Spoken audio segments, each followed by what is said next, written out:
أشهد أن لا إله إلا الله وحده لا شريك له وأشهد أن محمدا عبده ورسوله أما بعد فأعوذ بالله من الشيطان الرجيم بسم الله الرحمن الرحيم الحمد لله رب العالمين الرحمن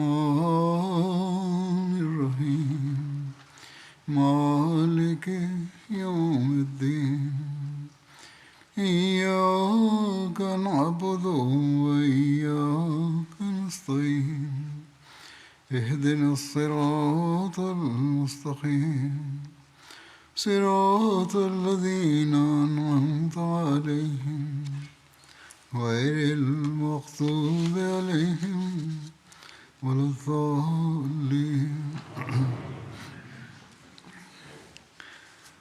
حضرت صلی اللہ علیہ وسلم کی سیرت کے حوالے سے آج ایک سریے کا ذکر کروں گا جو سریہ قرطا کہلاتا ہے۔ یہ سریہ 10 محرم 6 ہجری کو ہوا اور حضرت صلی اللہ علیہ وسلم نے حضرت محمد بن مسلمہ کو 30 سواروں کے ہمراہ قرطا کی جانب بھیجا۔ قرطا جو ہے یہ بنو بکر بن کلاب کی ایک شاخ تھی جو ذریعہ کے نواح میں بکرات نامی جگہ پر رہتے تھے۔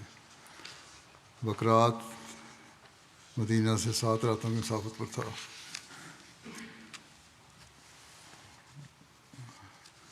اور ذریعہ بنو کلاب کی ایک قدیم بستی تھی، یہ بھی مدینہ سے 7 راتوں کی مسافت پر تھی، جو پرانی تاریخوں میں جو روایات ملتی ہیں اس کے مطابق۔ آج تو فاصلے کم ہو گئے ہوں گے۔ ایک روایت میں یہ بھی ہے کہ ذریعہ مدینہ سے 1 یا 2 راتوں کی مسافت پر تھی۔ ان 3 صحابہ میں حضرت عباد بن بشر، حضرت سلمہ بن سلامہ 30 صحابہ میں سے، اور حضرت حارث بن خزمہ شامل تھے۔ رسول اللہ صلی اللہ علیہ وسلم نے اس جماعت کو رات کو چلنے اور دن کو چھپنے اور ان پر اچانک حملہ کرنے کا حکم دیا، یہاں تک کہ جب وہ شربہ نامی جگہ پر تھے، شربہ بھی نجد میں ایک جگہ تھی، انہیں کچھ سواریاں ملیں۔ حضرت محمد بن مسلمہ نے اپنے ایک ساتھی کو بھیجا کہ وہ اس سے پوچھیں کہ وہ کون لوگ ہیں۔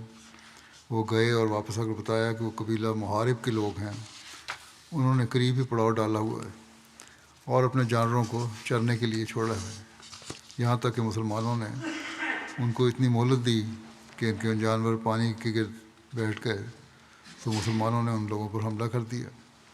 ان میں سے کچھ کو قتل کر دیا اور باقی سب بھاگ گئے۔ جو بھاگ گئے ان کو تعاقب نہ کیا گیا۔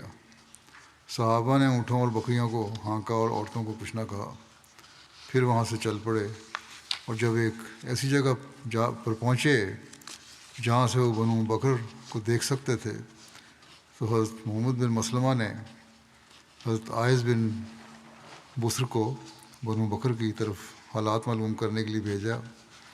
حضرت عائض نے واپس آ کر حضرت محمد بن مسلمہ کو حالات سے آگاہ کیا۔ پھر حضرت محمد بن مسلمہ اپنے ساتھیوں کے ساتھ نکلے اور بنو بکر پر حملہ کیا۔ ان میں سے 10 آدمیوں کو قتل کر دیا اور اونٹ اور بکریوں کو ہانک لائے اور مدینہ کی طرف تیزی سے چلے۔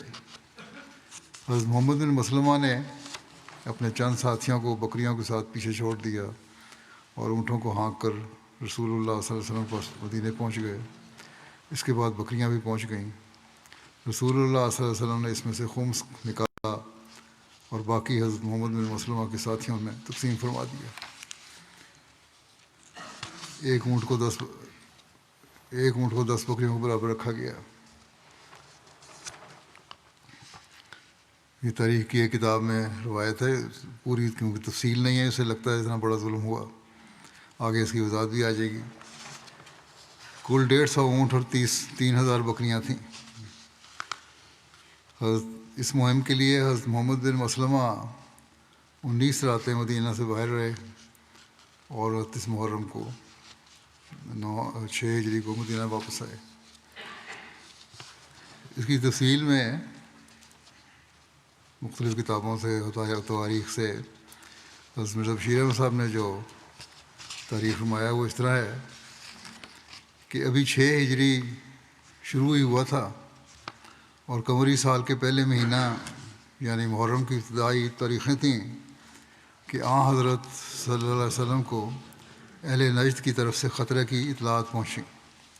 یہ اندیشہ قبیلہ قرطاع کی طرف سے تھا جو قبیلہ بنو بکر کی ایک شاخ تھی اور نجد کے علاقے میں بمقام ذریعہ آباد تھا جو مدینہ سے 7 یوم کی مسافت پر واقع تھا۔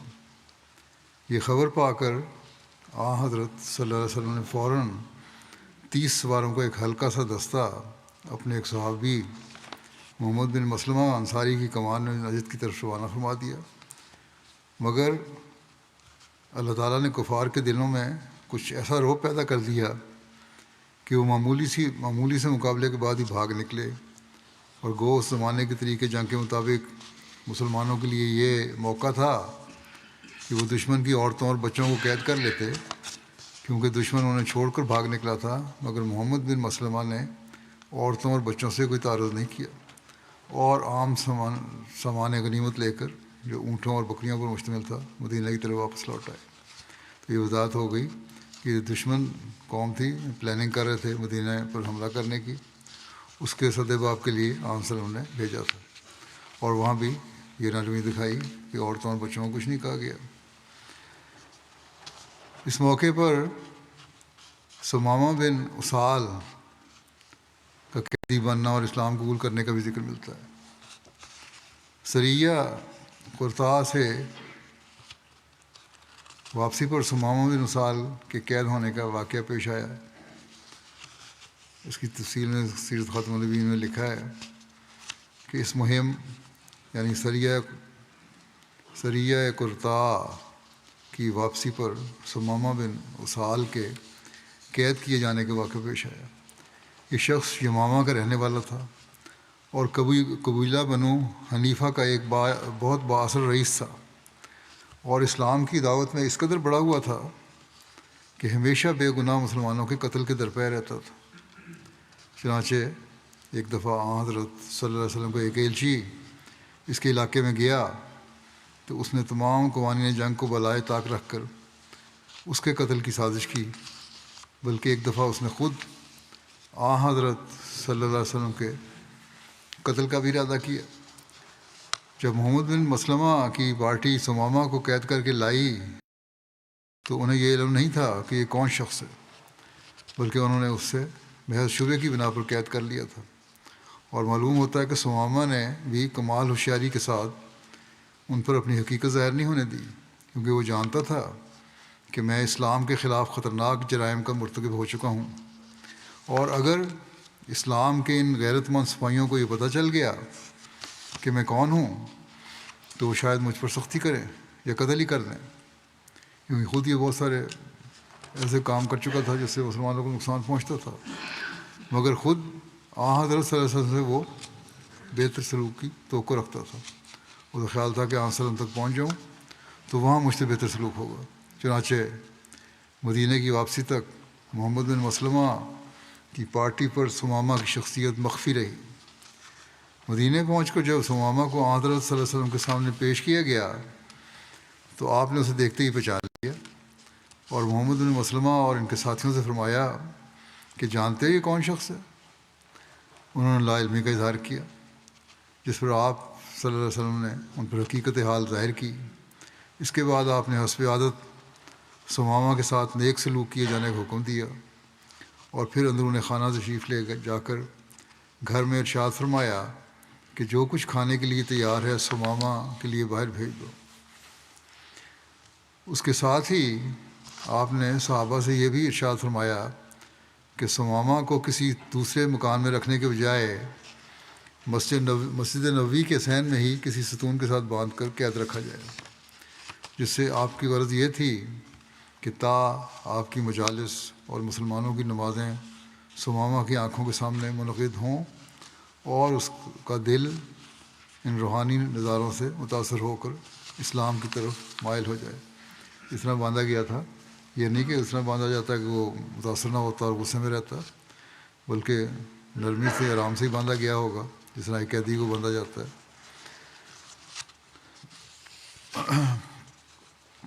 کہ ہاتھ پاؤں بھی ہلا سکے وہ۔ ان ایام میں حضرت صلی اللہ علیہ وسلم ہر روز صبح کے وقت ثمامہ کے قریب تشریف لے جاتے اور حال پوچھ کر دریافت فرماتے کہ ثمامہ بتاؤ اب کیا ارادہ ہے۔ ثمامہ جواب دیتا، اے محمد صلی اللہ علیہ وسلم، اگر آپ مجھے قتل کر دیں تو آپ کو اس کا حق ہے، کیونکہ میرے خلاف خون کا الزام ہے، لیکن اگر آپ احسان کریں تو آپ مجھے شکر گزار پائیں گے، اور اگر آپ فدیہ لینا چاہیں تو میں فدیہ دینے کے لیے تیار ہوں۔ 3 دن تک یہی سوال و جواب ہوتا رہا۔ آخر تیسرے دن حضرت صلی اللہ علیہ وسلم نے از خود صحابہ سے ارشاد فرمایا کہ ثمامہ کو کھول کر آزاد کر دو۔ صحابہ نے فوراً آزاد کر دیا اور ثمامہ جلدی جلدی مسجد سے نکل کر باہر چلا گیا۔ غالباً صحابہ یہ سمجھے ہوں گے کہ اب وہ اپنے وطن کی طرف واپس لوٹ جائے گا، مگر حضرت صلی اللہ علیہ وسلم سمجھ چکے تھے کہ ثمامہ کا دل مفتوح ہو چکا ہے، اب اس پہ وسلم کی قوت غصیہ کا اثر ہو چکا ہے۔ چنانچہ وہ ایک قریب کے باغ میں گیا اور نتیجہ بھی یہی نکلا۔ آگے لکھا ہے کہ وہ ایک قریب کے باغ میں گیا اور وہاں سے نہا دھو کر واپس آیا، اور آتے ہی حضرت صلی اللہ علیہ وسلم کے ہاتھ پر مسلمان ہو گیا۔ اس کے بعد اس نے حضرت صلی اللہ علیہ وسلم سے عرض کیا، یا رسول اللہ صلی اللہ علیہ وسلم، ایک وقت تھا کہ مجھے تمام دنیا میں آپ کی ذات سے اور آپ کے دین سے اور آپ کے شہر سے سب سے زیادہ دشمنی تھی، لیکن اب میں آپ کی ذات اور آپ کا دین اور آپ کا شہر اب مجھے آپ کی ذات اور آپ کا دین اور آپ کا شہر سب سے زیادہ محبوب ہیں۔ اس دن شام کو جب حسب دستور ثمامہ کے لیے کھانا آیا تو اس نے تھوڑا سا کھانا کھا کر چھوڑ دیا، جس پر صحابہ نے تعجب کیا کہ آج تک تو ثمامہ بہت زیادہ کھاتا رہا تھا، قید کیا ہوا تو باندھا ہوا تھا۔ اس سے بھی یہاں بھی اسی سے ثابت ہوتا ہے کہ اس طرح قید تھا کہ وہ کھا پی سکتا تھا، اور باندھا اس طرح ہوا تھا کہ کھا پی سکتا تھا، اور وہ خاطر مدارت کی جاتی تھی اس کو کھانے میں۔ بہرحال اس نے تھوڑا کھایا ہے، اور پہلے بہت زیادہ کھایا کرتا تھا، پیٹو تھا، لیکن اب اس نے بہت تھوڑا کھانا کھایا ہے۔ یہ بات حضرت صلی اللہ علیہ وسلم تک پہنچی تو آپ نے فرمایا، صبح تک اس ثمامہ کافروں کی طرح کھاتا تھا، اور اب اس نے ایک مسلمان کی طرح کھایا ہے۔ اور آپ نے اس کی تشریح یوں فرمائی کہ کافر 7 آنتوں میں کھاتا ہے، مگر مسلمان صرف 1 آنت میں کھاتا ہے۔ اس سے آپ کی مراد یہ تھی کہ جہاں ایک کافر تو دنیاوی لذات میں انہماک ہوتا ہے اور گویا وہ اسی میں غرق رہتا ہے، وہاں ایک سچا مسلمان اپنی جسمانی ضروریات کو صرف اس حد تک محدود رکھتا ہے جو زندگی کے قیام کے لیے ضروری ہے، کیونکہ اسے حقیقی لذت صرف دین میں حاصل ہوتی ہے۔ یہ بھی یاد رکھنا چاہیے کہ اس جگہ 7 کے عدد سے حسابی عدد مراد نہیں ہے، بلکہ عربی محاورہ کی روح سے 7 کا عدد کثرت اور تکمیل کے اظہار کے لیے بھی استعمال ہوتا ہے۔ گویا مراد یہ ہے کہ ایک کافر دنیاوی لذات میں غرق رہتا ہے اور اس کی ساری توجہ دنیا میں صرف ہوتی ہے، مگر ایک مومن اپنے آپ کو دنیاوی لذات سے روک کر رکھتا ہے اور ضرورت حقہ کی حد سے آگے نہیں گزرتا، کیونکہ اس کی حقیقی لذات کا میدان اور ہے۔ یہ تعلیم حضرت صلی اللہ علیہ وسلم کے فطری میلان اور آپ کے ذاتی خلق کا ایک نہایت سچا آئینہ ہے۔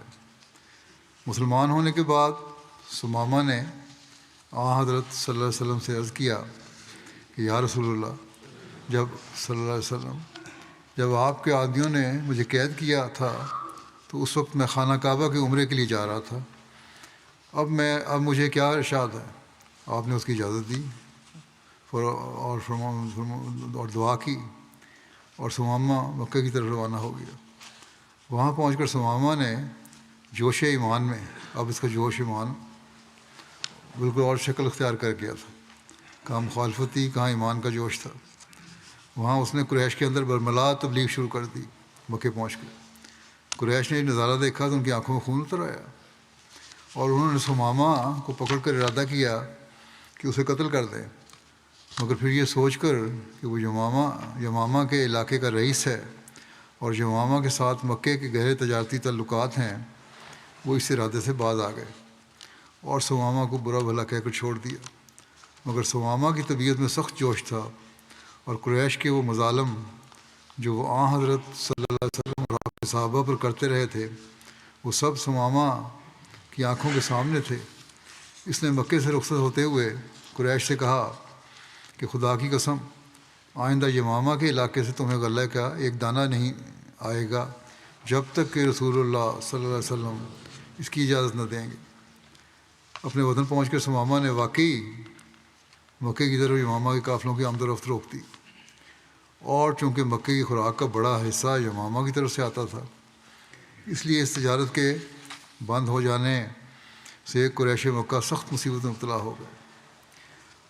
اور ابھی زیادہ عرصہ نہیں گزرا تھا کہ انہوں نے گھبرا کر حضرت صلی اللہ علیہ وسلم کی خدمت میں خط لکھا کہ آپ ہمیشہ صلہ رحمی کا حکم دیتے ہیں اور ہم آپ کے بھائی بند ہیں، ہمیں اس مصیبت سے نجات دلائیں۔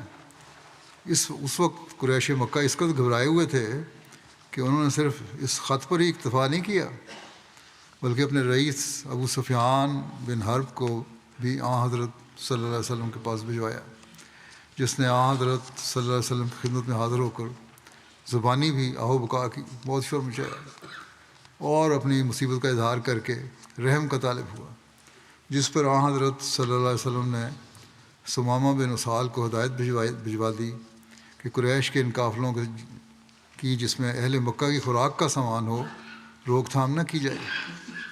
پھر تجارت کے سلسلہ پھر جاری ہو گیا اور مکے والوں کو اس مصیبت سے نجات ملی۔ یہ واقعہ جہاں حضرت صلی اللہ علیہ وسلم کی بے نظیر شفقت اور رحم اور شفقت کا ایک بیان ثبوت ہے، وہاں اس بات کو بھی ثابت کرتا ہے کہ شروع میں جو حضرت صلی اللہ علیہ وسلم نے قریش کے قافلوں کی روک تھام کا سلسلہ شروع کیا تھا، تو اس کی اصل غرض و غایت یہ نہیں تھی کہ قریش کو قحط میں مبتلا کر کے تباہ کیا جائے، بلکہ اصل مقصد یہ تھا کہ مدینے کے قرب و جوار کو قریش کے خطرے سے محفوظ کر لیا جائے۔ اس وقت سے یہ بھی اس واقعہ سے یہ بھی استدلال ہوتا ہے کہ اسلامی تعلیم کی روح سے حربی دشمن کے متعلق بھی یہ بات پسندیدہ نہیں ہے کہ عام حالات میں اس کے سلسلہ رسل و رسائل کو اس حد تک بند کر دیا جائے کہ وہ نان جویں تک سے محروم ہو جائے، روٹی پانی سے محروم ہو جائے، خوراک سے محروم ہو جائے۔ ہاں، سامان حرب کی آمد و رفت یا ضروری سامان خور و نوش کے علاوہ دوسری اشیاء کی برآمد و درآمد کا سلسلہ جنگی ضروریات کے متحد روکا جا سکتا ہے، لیکن آج کل کی دنیا نے عجیب تماشا بنایا ہوا ہے۔ غریبوں عوام تک، محروم عوام تک خوراک بھی نہیں پہنچنے دیتے جنگ میں، اور پھر بہانہ بنا دیتے ہیں کہ وہاں دہشت گرد تھے یا فلاں تھا یا فلاں تھا۔ لیکن بہرحال یہ تو ان لوگوں کا کام ہے، یہ دنیا دار ہیں، لیکن اسلام کی تعلیم یہ نہیں ہے۔ اگر یہ صورت ہو کہ دشمن مسلمانوں کی خوراک کے سلسلے کو روکے، تو پھر اگر یہ صورت اگر آتی ہے کہ اگر دشمن مسلمانوں کی خوراک کے سلسلے کو روکے، تو پھر قرآن کی اصولی تعلیم یہ ہے کہ جزاء سیئۃ مثلھا،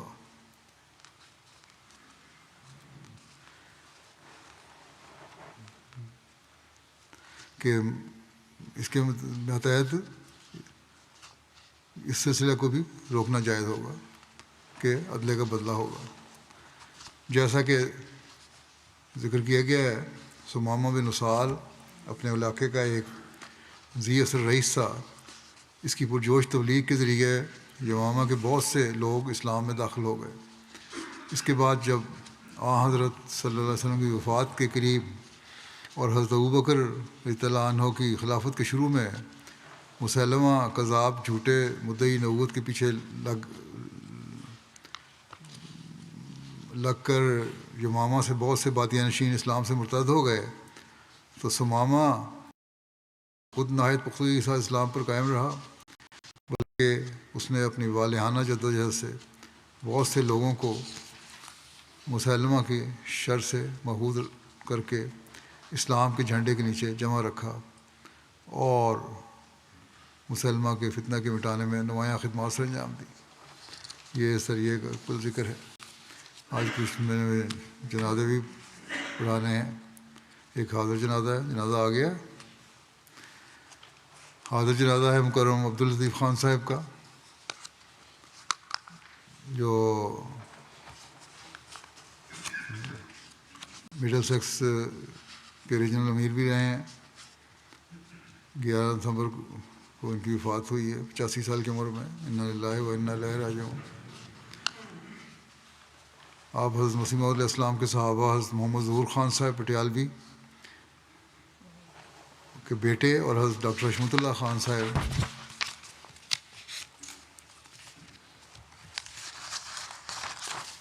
رضی اللہ عنہ معالج حضرت مسلم موعود رضی اللہ عنہ کے بھتیجے تھے۔ ڈاکٹر حشمت اللہ خان صاحب حضرت مسلم موعود کے ڈاکٹر تھے۔ یو کے جماعت کے ابتدائی ممبران میں سے تھے عبداللطیف خان صاحب۔ 55 سال تک مقامی اور مرکزی سطح پر خدمت کی توفیق ملی ان کو۔ ہنسلو جماعت کے پہلے صدر رہے۔ اس کے علاوہ نیشنل سطح پر سیکرٹری وصایا، سیکرٹری تبلیغ، سیکرٹری رشتہ ناطہ اور ریجنل امیر کے طور پر خدمات بجا لاتے رہے۔ مرحوم 100 مسئلات کے پابند تھے، اچھے اخلاق کے مالک تھے، ہمدرد، ملنسار، خوش گفتار، بڑے محنتی، اطاعت گزار، نیک اور مخلص انسان تھے۔ خلافت کے ساتھ ہی بڑا گہرا پختہ تعلق تھا، عقیدت کا تعلق تھا۔ جماعتی خدمت کے لیے ہر وقت مستعد رہتے تھے۔ اپنے ریجن میں بننے والی تمام مساجد کے لیے عطیات اکٹھا کرنے میں بہت اہم کردار ادا کیا۔ تبلیغ کا بھی بڑا شوق تھا۔ ہونسلوں میں ہندوؤں اور سکھوں کے ساتھ اچھے تعلقات تھے اور ہمیشہ جماعتی پروگراموں میں کثیر تعداد میں ان کو لے کر آیا کرتے تھے۔ مرحوم موسی تھے۔ عثمان گان میں 2 بیٹیاں اور 4 بیٹے ہیں، وہ بھی جماعت کے کام کر رہے ہیں، بیٹے ان کے، اور کئی پوتے پوتیاں واسیاں بھی اچھی خاندان ہے ان کا۔ اللہ تعالیٰ ان سے مغفرت و رحم کا سلوک فرمائے اور بچوں اور کو بھی اور ان کی نسل کو بھی وفا کے ساتھ خلافت اور جماعت سے وابستہ رکھے۔ دوسرا جنازہ غائب ہے جو طیب احمد صاحب شہید ابن منظور احمد صاحب راجن پور ہال راولپنڈی کا ہے۔ طیب احمد صاحب کو راولپنڈی میں ایک معاند احمدیت نے 5 دسمبر کو کلہاڑی کے وار کر کے شہید کر دیا تھا۔ انا للہ و انا الیہ راجعون۔ تفصیلات کے مطابق طیب احمد شہید چند روز قبل راجن پور سے راولپنڈی اپنے بھائی طاہر احمد قمر کی راولپنڈی میں کاروباری معاونت کے سلسلے میں پہنچے تھے۔ شہید مرحوم دکان میں بیٹھے تھے، بھائی کی دکان پہ، ایک شخص وہاں آیا اور شہید مرحوم سے بحث شروع کر دی۔ شہید مرحوم نے مذکورہ شخص کو بتایا کہ آپ میرے ساتھ کیوں الجھ رہے ہیں، میں تو یہاں مہمان ہوں۔ اس کے باوجود حملہ آور نے پرواہ نہیں کی اور سر، گردن اور پشت پر کلہاڑی سے وار کیے، جس سے طیب احمد صاحب موقع پر شہید ہو گئے۔ طاہر احمد قمر صاحب جو اپنے بھائی کی مدد کو پہنچے کہ وہاں ذرا دور تھے وہ، تو حملہ اور ان کی طرف بھی کلہاڑی لے کر بڑھا۔ انہوں نے بہرحال بڑی مشکل سے اپنی جان بچائی اور اس واقعے کے دوران قاتل جماعت مخالفانہ نعرے بازی کرتا رہا، یہ بھی کہا کہ قادیانیوں، تم لوگوں کو کئی بار کہا ہے کہ یہ علاقہ چھوڑ دو، اور بہرحال یہ وار کر کے وقوع کے بعد فرار ہو گیا۔ تاہم بعد میں پولیس نے قاتل کو حراست میں لے لیا ہے۔ اب دیکھیں کہاں تک پہنچتا ہے مقدمہ۔ شہید مرحوم کے بھائی طاہر احمد اور خاندان کے دیگر افراد کاروبار کے سلسلے میں راولپنڈی مقیم ہیں اور گزشتہ 1 سال کے دوران کہتے ہیں کہ خلفانہ حالات اور دھمکیوں کی بنا پر اس خاندان کو 4 مرتبہ کاروبار کی جگہ تبدیل کرنی پڑی. 3 ماہ قبل ان سے مکان بھی خالی کروا لیا گیا. متعدد مرتبہ مخالفین کی طرف سے پتھراؤ اور کاروباری نقصان کا سامنا ہو رہا. بے بنیاد الزامات عائد کر کے ان کے خلاف درخواستوں پر پولیس کی طرف سے بھی انہیں بلایا گیا جاتا رہا. ان سب حالات کا انہوں نے بلند حوصلے سے مقابلہ کیا. شہید مرحوم کے خاندان میں احمدیت کا نفوذ ان کے پردادا عمر الدین صاحب افقادیان کے ذریعے سے ہوا. شہید مرحوم کے دادا احمد الدین صاحب کو بطور مستری منارۃ المسیح کی تعمیر میں حصہ لینے کی سعادت ملی. فرقان بٹالین میں بھی خدمت کی توفیق پائی. قیام پاکستان کے وقت ہجرت کے موقع پر خلیفۃ المسیح ثانی رضی اللہ عنہ کے قافلے میں بھی شامل تھے. انہوں نے پاکستان آ کر بستی قندھارا سنگھ ضلع رحیم یار خان میں جماعت قائم کی اور صدر جماعت کے طور پر خدمت کی توفیق پائی اور احمدیہ بیت الذکر کی تعمیر میں نمایاں کردار ادا کیا. شہید بوجہ بیماری تعلیم حاصل نہ کر سکے تاہم لکھنا پڑھنا جانتے تھے. سادہ طبیعت کے مالک تھے. کھیتی باڑی اور محنت مزدوری کے پیشہ سے وابستہ تھے. شہید پنجگانہ نماز اور تہجد کے پابند تھے. گھر کے سب افراد کو نمازوں کی ادائیگی کی تلقین کرتے. خلافت سے بے پناہ عشق اور والدین کی خدمت بہت زیادہ کرتے تھے. رشتہ داروں کی ہمدردی کا جذبہ نمایاں تھا. نماز جمعہ کی ادائیگی کا خاص اہتمام کرتے. اول وقت میں مسجد پہنچ جاتے. شہید مرحوم کے والد منظور احمد صاحب نے بتایا کہ ابتدائی عمر میں ایک مرتبہ شہید عشاء کی نماز کی ادائیگی کے بغیر سو گئے. خواب میں شہید نے دیکھا کہ ان کو کسی نے سختی سے اٹھایا اور کہا کہ نماز کو نہیں ادا کی. کہتے ہیں اس کے بعد شہید نے شاید ہی کبھی کوئی نماز چھوڑی ہو بلکہ تہجد کی ادائیگی کے پابند تھے. ان کی اہلیہ غزالہ صاحبہ نے کہتی ہیں کہ 5-6 سال پہلے شادی ہوئی اور مجھے ہمیشہ جو انہوں نے خاص طور پر تلقین کرتے تھے جس بات کی وہ یہ تھی کہ نماز کی ادائیگی باقاعدہ کرو. محمود احمد رین صاحب مربی ضلع جو ہیں کہتے ہیں کہ شہید مرحوم سے پہلی ملاقات کے دوران انہوں نے کہا کہ میں جماعتی خدمت کے لیے ہر وقت حاضر ہوں. اگر میری ضرورت ہو تو مجھے ضرور بتائیں.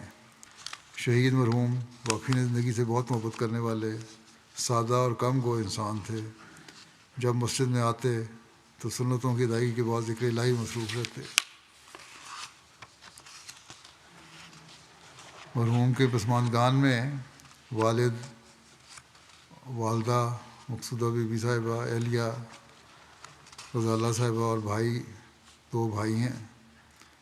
ان کے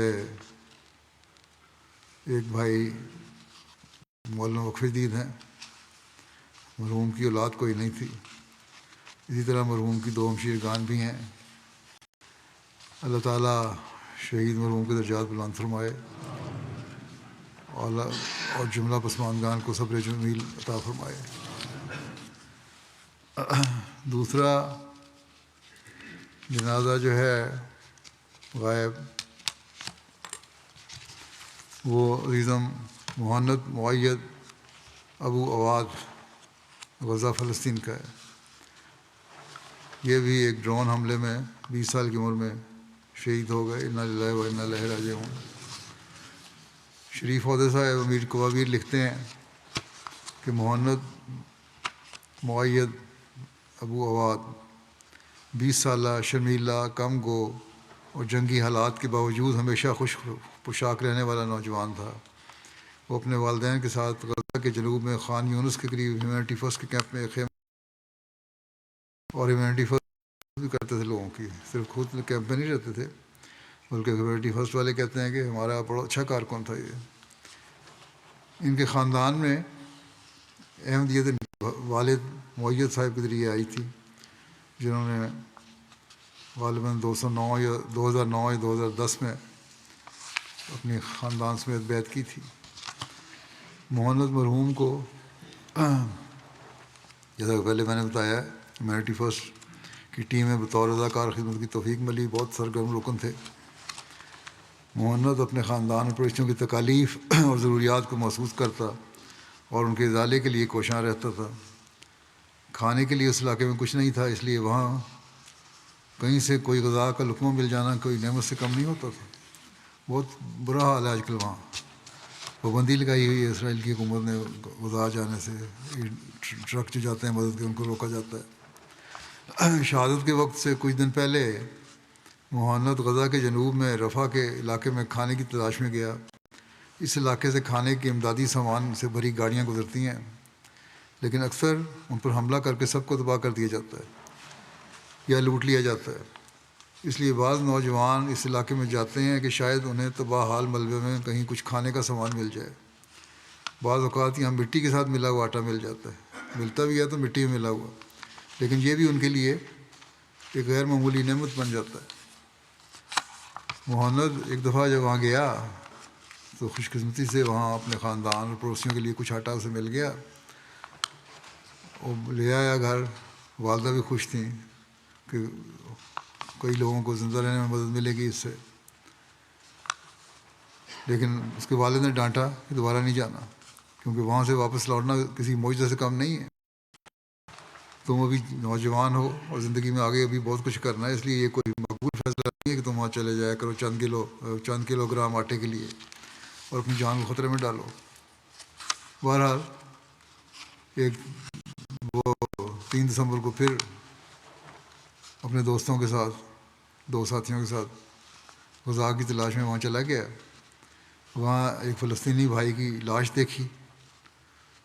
جب گیا اس علاقے میں تو آس پاس کچھ آوارہ کتے تھے، لاش کو نوچ رہے تھے۔ تو ان لوگوں کو بڑا دکھ ہوا، انہوں نے اصل مقصد بھول گئے اور لاش اٹھائی اور اسے ایک ایمبولینس تک پہنچایا تاکہ یہاں سے محفوظ جگہ پہنچ جائے، دفنائی جائے۔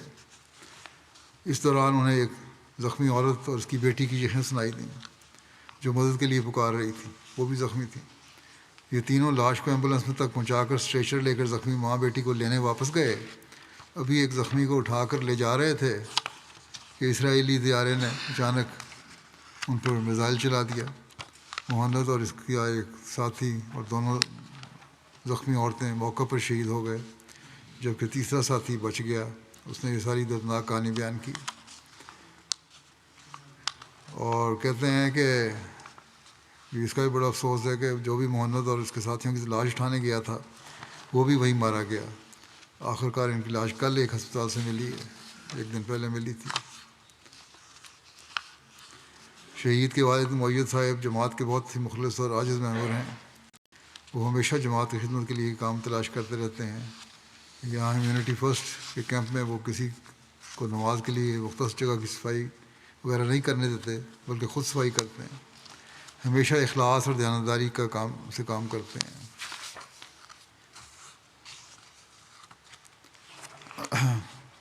ان کے والد کو بھی احمدیت قبول کرنے کے بعد بہت تکلیفوں کا سامنا کرنا پڑا، اور کیونکہ وہ بڑے جرأت والے تھے، بڑی بلند آواز سے مختلف مساجد میں جا کے اعلان کرتے تھے کہ مسیح آ گیا۔ اکثر اس وجہ سے ان کو مار پیٹ کا سامنا کرنا پڑتا، بلکہ حضرت مسیح موعود کی پر ایمان لانے کی پاداش میں مقامی حکومت نے انہیں ارتداد کا الزام لگا کر کئی ہفتوں تک جیل میں رکھا، لیکن وہ ان تمام مصائب میں مضبوط رہے، ان کا ایمان ذرہ برابر بھی کم نہیں ہوا۔ گرفتاری کے دوران ایک تفتیشی نے ان کے کان پر مکہ مارا، جس کے بعد وہ اس کان سے بالکل کچھ نہیں سن سکتے تھے۔ تو بہرحال شہید مرحوم کے والد نے بھی بڑی قربانی دی ہے، اس خاندان نے بڑی قربانی دی ہے جماعت کی خاطر، اپنے ایمان کی خاطر۔ اللہ تعالیٰ ان کو ہر شر سے محفوظ رکھے آئندہ، اور شہید مرحوم کے بھی درجات بلند کرے۔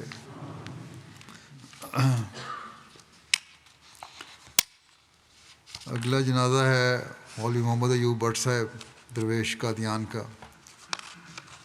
جو گزشتہ دنوں قادیان میں 100 سال کی عمر میں وفات پا گئے۔ انا للہ و انا الیہ راجعون۔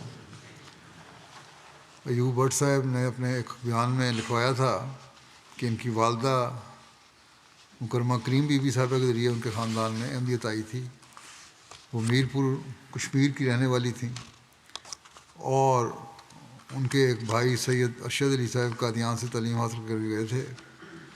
ان کی تبلیغ سے والدہ نے احمدیت قبول کر لی، بعد میں والد صاحب نے بھی بیعت کر لی۔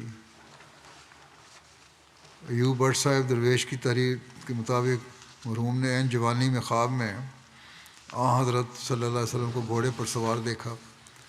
اس خواب کی تعبیر آپ کی والدہ صاحبہ نے یہ بتائی کہ ان کو اللہ تعالیٰ دین کا کام کرنے کی توفیق دے گا۔ 1939 میں مولوی صاحب نے اپنی زندگی وقف کر دی اور انتظامیہ کی طرف سے آپ کو ایران جانے کا حکم ہوا۔ وہاں 5 سال تک خدمت دین میں جلاتے رہے۔ اس کے بعد کابل افغانستان جانے کا حکم ہوا۔ کابل جانے کے لیے آپ کوئٹہ میں تھے تو امیر صاحب جماعت احمدیہ کوئٹہ نے کہا کہ آپ کو قادیان بلایا گیا ہے۔ تقسیم ملک کا زمانہ تھا، انڈیا پاکستان کی تقسیم ہو رہی تھی۔ حضرت مسلم موعود رضی اللہ عنہ ہجرت فرما کر لاہور میں مقیم تھے۔ جب مولوی صاحب لاہور پہنچے تو ان کو بتایا گیا کہ قادیان جانے کے لیے یہ آخری ٹرک جا رہا ہے اور اس کے بعد شاید اور کوئی ٹرک نہ جا سکے، اس لیے آپ قادیان چلے جائیں۔ قادیان جہاں پہنچ کے مولوی صاحب کو مختلف مقامات پر حفاظتی ڈیوٹیاں دینے کا موقع ملا۔ پھر ان کو حضرت مسلم موعود کی ہدایت پر ہندوستان میں تبلیغی جگہوں پر معلمین کو بھجوایا گیا تھا، ان کو بھی بھجوایا گیا۔ جھانسی میں صوبہ یو پی میں بھجوا دیا گیا۔ بڑا آسن رنگ میں وہاں انہوں نے تبلیغ کی، اور ہندوؤں سے بھی اچھے مراسم تھے۔ کہتے ہیں ایک دفعہ ایک ہندو گرو جی بیمار ہو گئے، ان کے مرید نے مولوی صاحب کو کہا کہ کوئی دوائی دیں۔ انہوں نے کہا جو صبح آنا۔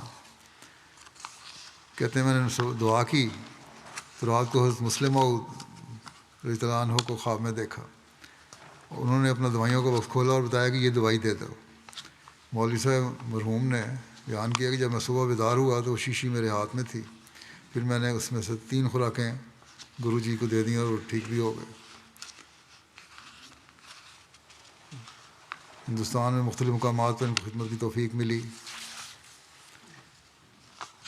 اور اس دوران ہومیوپیتھی کی ڈگری بھی انہوں نے حاصل کی۔ میدان عمل میں بہت سے سید الفطرت احباب کو قبول احمدیت کی توفیق بھی ملی ان کے ذریعے سے۔ ان کے ایک بیٹے ڈاکٹر محمود احمد بٹ صاحب اور ان کی اہلیہ، ان کی یعنی بٹ صاحب کی بہو، درویش صاحب کی بہو ڈاکٹر منجو بٹ وقف زندگی ہیں، جنہوں نے ایک لمبا عرصہ گھانا میں خدمت کی ہے اور آج کل نور ہسپتال قادیان میں خدمت جا رہے ہیں۔ اسی طرح ان کے دوسرے بیٹے بھی ڈاکٹر ہیں امریکہ میں۔ اللہ تعالیٰ مرحوم کے درجات بلند کرے اور ان کی اولاد اور نسل کو بھی ان کی نیکیوں کو جاری رکھنے کی توفیق عطا فرمائے۔ اگلا ذکر ہے مکرم ڈاکٹر مسعود احمد ملک صاحب کا، جو سابق نائب امیر جماعت USA تھے۔ یہ بھی گزشتہ دنوں میں 86 سال کی عمر میں وفات پا گئے۔ انا للہ و انا الیہ راجعون۔ اللہ تعالیٰ کے فضل سے موسی تھے۔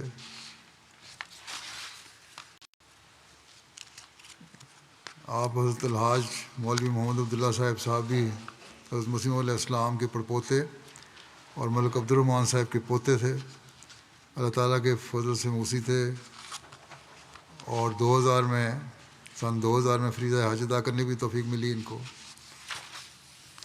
انہوں نے پاکستان سے تعلیم مکمل کی، پھر امریکہ چلے گئے، وہاں سے یونیورسٹی آف نیبراسکا سے اینیمل نیوٹریشن میں PhD کی، پھر ملازمت کرتے رہے مختلف جگہوں پر۔ جماعتی خدمات میں مرحوم کو 2013 سے وفات تک بطور نائب امیر جماعت امریکہ اور 1988 سے 2013 تک بطور جنرل سیکرٹری جماعت امریکہ خدمت کی توفیق ملی۔ اس کے علاوہ مختلف جماعتوں میں صدر جام بھی رہے، صدر جماعت بھی رہے، واشنگٹن میں بھی صدر جماعت رہے۔ خلیفہ مسیح رابع رحمہ اللہ تعالیٰ کی کتاب ریولیشن ریشنیلٹی نالج اینڈ ٹروتھ کے لیے مختلف سائنسی جرائد سے حوالہ جات ڈھونڈنے کے کام میں اپنی ٹیم کے ساتھ خدمت کی توفیق ملی انہیں، اور خلیفہ مسیح رابع نے ان سے بھی کام لیا تھا اس میں، اور یہ کام کچھ سالوں کے عرصے پر محیط تھا۔ امیر صاحب جماعت امریکہ لکھتے ہیں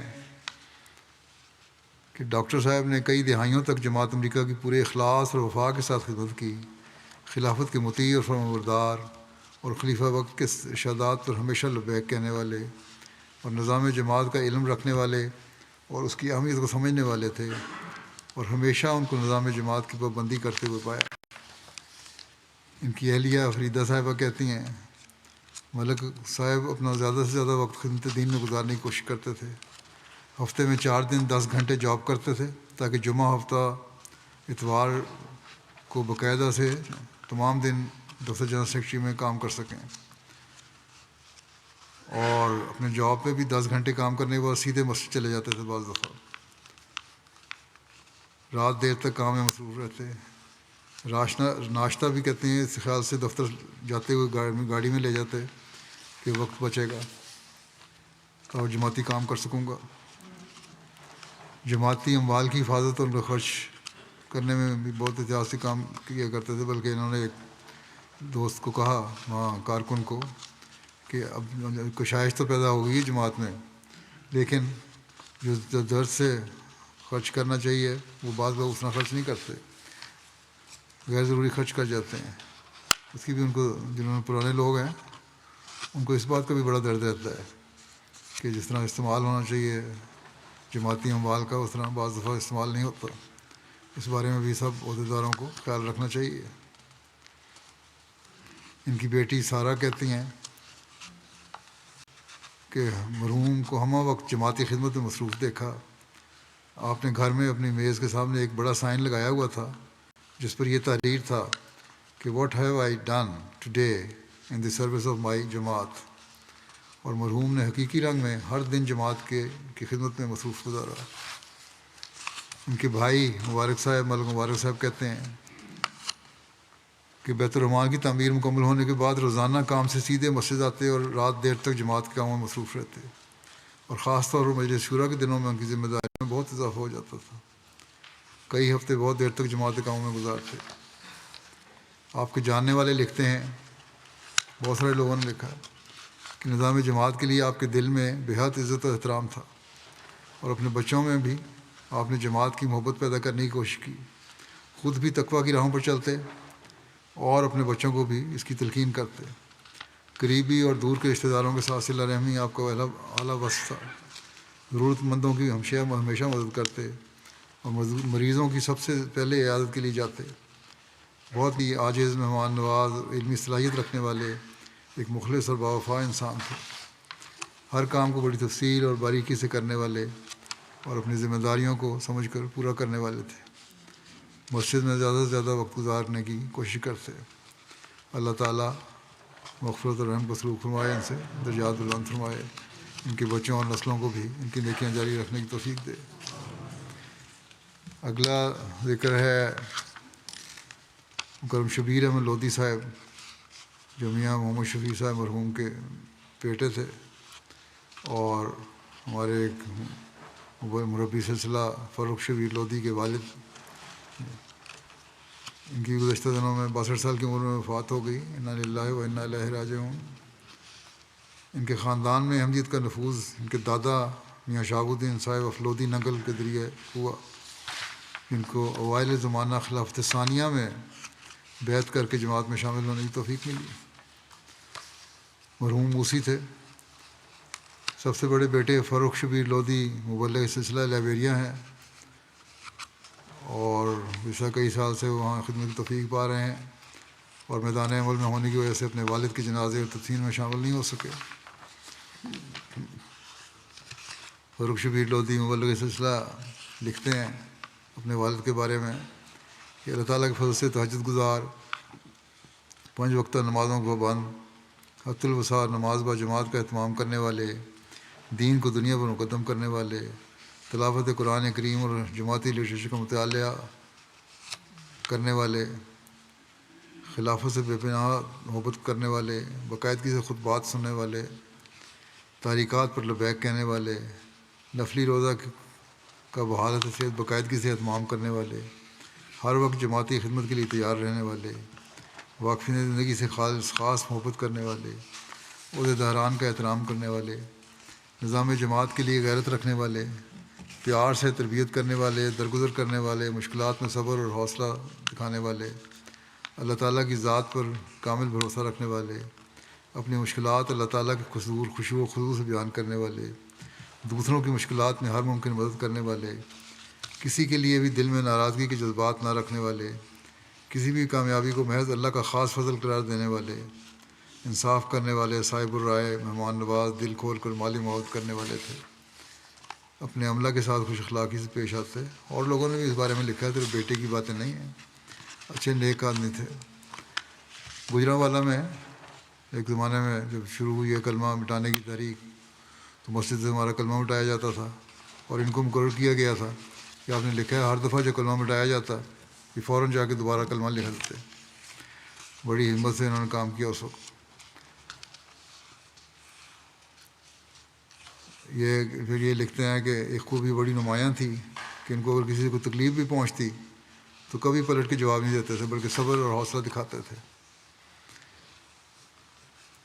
اور اپنے معاملات کو اللہ تعالیٰ کے سپرد کرتے تھے، اپنی دعاؤں سے اپنی تکلیف کا مقابلہ کرتے تھے. اسکول میں جہاں یہ پڑھاتے تھے بہت زیادہ مخالفت کی ساتھیوں نے، اور بلکہ ایک اسٹوڈنٹ کو انہوں نے کہ بعض ساتھیوں نے کہا کہ ان کو گولی مار دو تو ہم تمہیں انعام دیں گے. تو بہرحال اللہ تعالیٰ ان کو ہمیشہ حفاظت میں رکھتا رہا، بڑی ضرورت سے وہاں کام کرتے رہے. اللہ تعالیٰ ان سے مغفرت رحم کا سلوک فرمائے، درجات بلند فرمائے، ان کے بچوں کو بھی حافظ و ناصر ہو. نماز کے بعد میں جنازہ پڑھاؤں گا.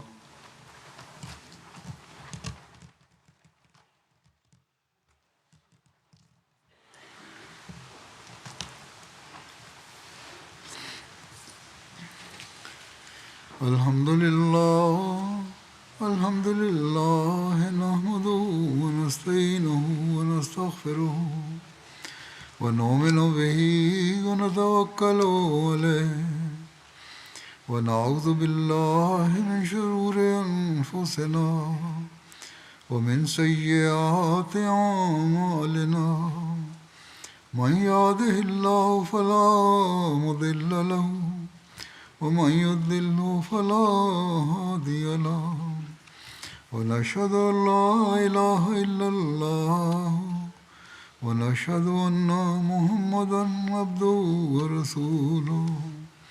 عباد الله رحمكم الله، إن الله يأمر بالعدل والإحسان وإيتاء ذي القربى وينهى عن الفحشاء والمنكر والبغي يعظكم لعلكم تذكرون. اذكروا الله يذكركم وادعوه يستجب لكم ولذكر الله أكبر.